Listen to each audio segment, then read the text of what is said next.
Hello! Chennai கலாக்ஷேத்ரால நடக்கிற என்னோட favourite சம்பூர்ண சந்தைக்கு தான் போயிருந்தேன்.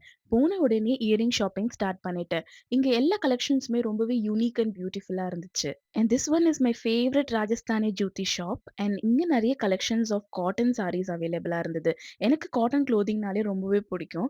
So I purchased a mustard colour cotton sorry. And for both female and மேல் இங்க காட்டன் குர்தாஸ் அவைலபிளா இருந்தது. அண்ட் எப்போ இந்த சந்தைக்கு வந்தாலும் இந்த அக்காவோட ஷாப்ல உடன் ஆர்டிகல்ஸ் பர்ச்சேஸ் பண்ணுவோம். ரொம்பவே யூனிக்கா இருக்கும். அண்ட் இங்க food items and beautiful god ஐடல்ஸும் அவைலபிளா இருந்தது. அண்ட் இந்த ஷாப் ரொம்பவே இன்ட்ரெஸ்டிங்கா இருந்துச்சு. பிகாஸ் எல்லா ப்ராடக்ட்ஸும் கோகனட் ஷெல்ல பண்ணியிருந்தாங்க. ஈவன் அமேசான்லயும் நீங்க எங்களோட ப்ராடக்ட்ஸ பர்ச்சேஸ் பண்ணிக்கலாம் to check it out. Lovely antique pieces, home decors and wall ஹேங்கிங்ஸும் நாங்க பார்த்தோம். அண்ட் திஸ் டைம் இங்க வந்ததுக்கான main reason kitchen ceramic items வாங்கணும் தான். ஸோ எனக்கு பிடிச்ச எல்லாமே நான் வாங்கிக்கிட்டேன். அண்ட் இந்த ஷாப்ல லாஸ்ட் டைம் நாங்க நைட் லேம்ப் வாங்கியிருந்தோம். இந்த வாட்டி சர்விங் ட்ரே வாங்கணும். அண்ட் இந்த ஷாப்பிங்க நாங்க ரொம்பவே என்ஜாய் பண்ணோம். பாய்.